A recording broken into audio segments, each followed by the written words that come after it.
ভারতবর্ষের দন্ত চিকিৎসার জনক ও দন্ত চিকিৎসার প্রথম শিক্ষক, ভারতের তথা দক্ষিণ পূর্ব এশিয়ার প্রথম দন্ত চিকিৎসা হাসপাতালের প্রতিষ্ঠাতা ডক্টর রফিউদ্দিন আহমেদ তথা ডক্টর আর আহমেদ। কৈশোর থেকেই দুর্জয়কে জয় করার অদম্য প্রাণশক্তিতে ভরপুর ১৬ বছরের ছেলেটি প্রায় কপর্তক শূন্য হয়ে পাড়ি দিলেন সিঙ্গাপুরে। তার দন্ত চিকিৎসক হওয়ার বীজ এখানেই নিহিত। কৈশোর থেকে আমেরিকায় ডাক্তার হওয়ার নানা পর্যায়ে শোনালেন ইন্ডিয়ান ডেন্টাল অ্যাসোসিয়েশনের প্রাক্তন সভাপতি অধ্যাপক তমাল কান্তি পাল। ওনার ছোটবেলায় 1890 সালে উনি ঢাকাতে জন্মগ্রহণ করেন।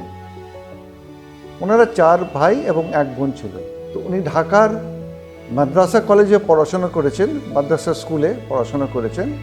পড়াশোনা করার পর উনি 1906 সালে 16 বছর বয়সে ম্যাট্রিকুলেশন এন্ট্রান্স পরীক্ষায় বসেন। এন্ট্রান্স পরীক্ষা দিয়েই উনি ওনার সহপাঠীদের বললেন যে আমি চললাম 2 মাসের জন্যে সিঙ্গাপুর আর হংকং বেড়াতে। উনি কলকাতায় এলেন, বিভিন্ন জায়গায়, হুগলির বিভিন্ন জায়গায় নানান রকম জাহাজ দাঁড়িয়ে থাকা খোঁজখবর নিয়ে একটা জাহাজে উনি উঠে পড়লেন। জাহাজের লোকেরা ওনাকে পারিশ্রমিকের বদলে দিল একটা ছোট চাকরি, যা ওনাকে বিনা পয়সা করতে হলো, সেটা হচ্ছে মুন্সিয়ানা। আবার 2 মাস পর উনি ফিরেও এলেন কলকাতায়। ওনার বাবা ডেপুটি কালেক্টর ছিলেন। উনি চাইতেন ছেলে যেন আলিগড়ে অ্যাংলো অর্গানাইজেশনের কলেজ, সেখানে পড়াশোনা করার জন্য ওনাকে পাঠিয়ে দিলেন। 1909 সালে ওনার বাবা মারা গেলেন। 1910 সালে 60 টাকা পকেটে গুঁজে বম্বেতে এসে বম্বের ডক ইয়ার্ডের জাহাজে উঠে পড়লেন। সেটা হচ্ছে একটা ইটালিয়ান জাহাজ। সেই ইটালিয়ান জাহাজে ওনার কাজ ছিল কিচেনের বসে আলু ছড়ানোর কাজ। সেই করতে করতে উনি ইটালি পৌঁছলেন। ইটালি জেনোয়া শহরে পৌঁছে এখন ওই জেনোয়া শহর থেকে ট্রেনে করে উনি এখন লন্ডন যাবেন। লন্ডনে পৌঁছে উনি একটা এমন জাহাজ ঠিক করলেন যেটা ইংল্যান্ড থেকে ছাড়ে আমেরিকায় পৌঁছায়। নিউ ইয়র্ক পোর্টে এসে দাঁড়ালেন। আয়োয়া ইউনিভার্সিটিতে উনি পড়াশোনা করলেন। যথাসময়ে উনি পাশ করলেন। একটা ফোর্সিস ডেন্টাল সেন্টারে উনি কাজ পেলেন একটা বিশেষ কম্পিটিটিভ পরীক্ষার মাধ্যমে। ওই কাজে যোগদান দিয়ে উনি ওখানে 4 বছর 4.5 বছর মতো ছিলেন। প্রচুর রোজগারপাতি করে বিভিন্ন রকম দাঁতের শ্বাস সরঞ্জাম, চেয়ার, ইউনিট, ইনস্ট্রুমেন্টস কিনে উনি দেশের বাড়ি পাঠিয়ে দিলেন। এবং যুদ্ধ শেষ হওয়ার পর 1919 সালে আমাদের দেশে ফিরে এলেন। 1920 সালে উনি ওনার স্বদেশ ডেন্টাল কলেজ প্রতিষ্ঠা করলেন ভারতবর্ষে।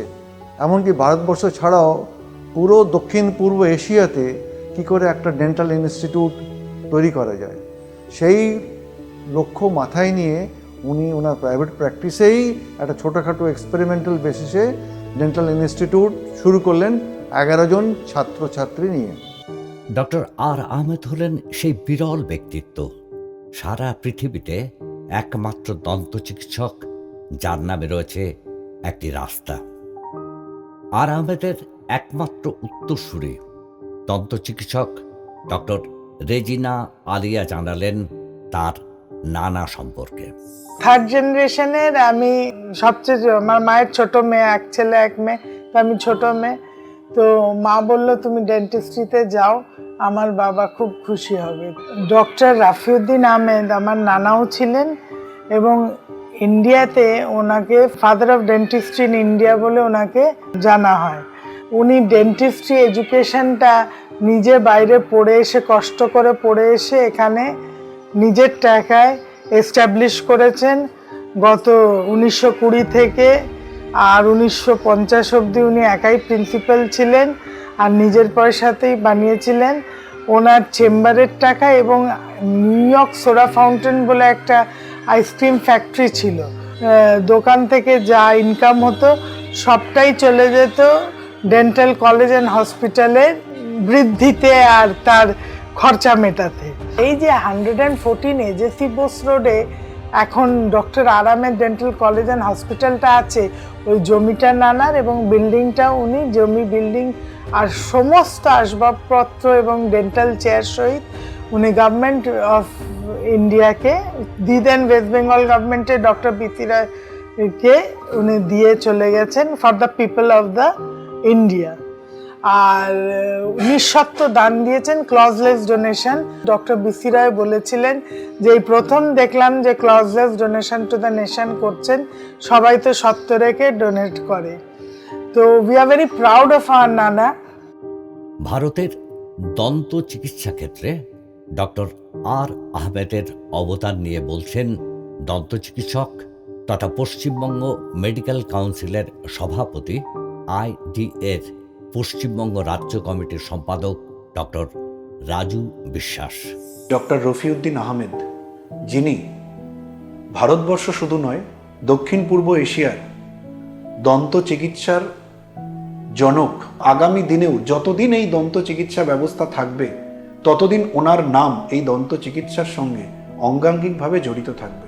আজকে যে ডেন্টাল কলেজটা আমরা দেখছি, ডক্টর আর আহমেদ ডেন্টাল কলেজ, প্রথমে সেটা বউবাজার, তারপর 114 এজেসি বোস রোড বর্তমান যেখানে অবস্থিত। এটি ভারতবর্ষ শুধু নয়, দক্ষিণ পূর্ব এশিয়ার প্রথম কোনো ডেন্টাল কলেজ। তার পড়াশুনোর পাঠ্যক্রম তৈরি থেকে সংগঠন তৈরি, আইন তৈরি, সমস্ত কিছুতে দন্ত চিকিৎসায় একমাত্র তারই ভূমিকা ছিল। যেমন ইন্ডিয়ান ডেন্টাল অ্যাসোসিয়েশন, আজ আমি যার রাজ্য সম্পাদক হয়ে ওনার সম্বন্ধে বলার সাহস দেখাচ্ছি, সেটা ওনার তৈরি। আজ আমাদের দন্ত চিকিৎসার যে পাঠ্যক্রম, কোর্স কারিকুলাম, তার ল, এডুকেশন সিস্টেম সবটাই উনি তৈরি করেছিলেন। এবং আনন্দের বিষয়, সেটাও বাংলাতেই তৈরি হয়েছিল বেঙ্গল ডেন্টাল কাউন্সিল নামে। এবং এই বেঙ্গল ডেন্টাল কাউন্সিলটাই আস্তে আস্তে ডেন্টাল কাউন্সিল অফ ইন্ডিয়াতে পরিণত হয়। সেখানে তিনি প্রথম সভাপতি হন।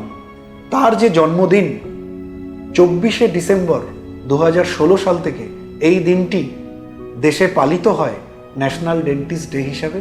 সারা পৃথিবীর বুকে একজন দন্ত চিকিৎসকের নামেই কোনো রাস্তার নামকরণ হয়েছে, এবং সেটা কলকাতায়।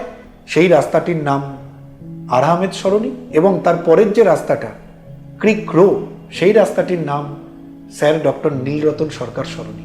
স্বয়ং রবীন্দ্রনাথ ঠাকুর, ডক্টর বিধানচন্দ্র রায়ের দন্ত চিকিৎসা করেছেন ডক্টর আহমেদ। তিনি ছিলেন কলকাতা পুরসভার অলডারম্যান, বিধান রায়ের মন্ত্রিসভার সদস্য। মন্ত্রী হিসাবে শপথ নিয়েছিলেন 1950-এর 4 জুলাই। পারিবারিক জীবন ও মন্ত্রী হিসেবে কেমন ছিলেন জানালেন তার জামাই। ডক্টর আহমেদের সাথে খুব ক্লোজ তাকে আমি পেয়েছি আমার বিয়ের পরে 1960 সালে, এবং উনি 1965-র 9 ফেব্রুয়ারি মারা যান। আমি যখন প্রথম দেখি তখন উনি আর ডেন্টাল কলেজের প্রিন্সিপাল নয়, উনি তখন মিনিস্টার হয়েছেন। ডক্টর বিসি রায় মিনিস্ট্রিতে উনি মিনিস্টার ছিলেন।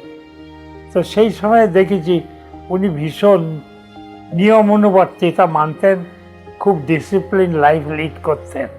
একদিন আমার আর আমার স্ত্রীকে নিয়ে আমাদেরকে বাজারে যাবার ছিল, নিউ মার্কেটের দিকে।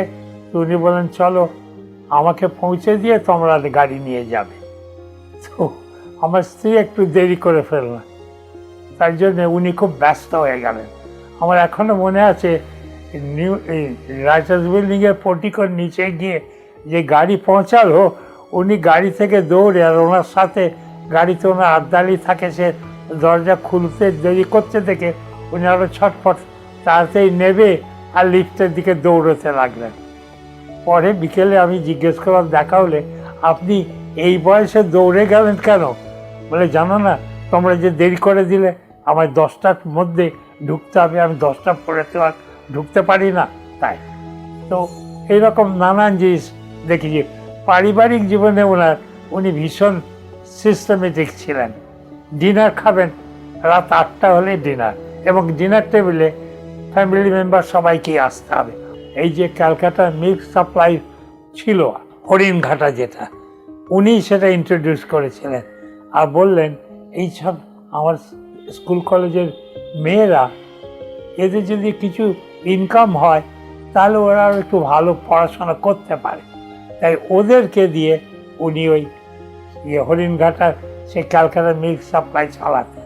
উনি কলকাতার মুসলিম লীগের সেক্রেটারি একবার হয়েছিলেন, কিন্তু ওনার মতের সাথে মিলল না।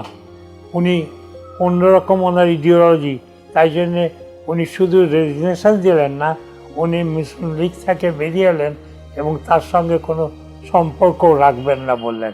মোহাম্মদ আলী জিন্নার সাথে ওনার খুব মতবিরোধ হলো এবং তিনিও বললেন অনেক কথা কাটাকাটি, you are a dentist, you are not a politician. এখানেতে একসময় পণ্ডিত নেহরু এসেছেন, গান্ধীজির সঙ্গে ওনার খানিক লিঙ্ক ছিল ভালোই। মোহাম্মদ আলী জিন্নার বোন ফাতেমা জিন্না ওনার কলেজে পড়ত। উনি আরম্ভ করেছিলেন এসপ্ল্যানেড ওখানে ফার্স্ট ফ্লোরে একটা চেম্বারে, সেইখান থেকে প্রথম শুরু। তারপর উনি বউ বাজারে গেলেন, টু নেশন থিওরিকে উনি অপোজ করেছিলেন।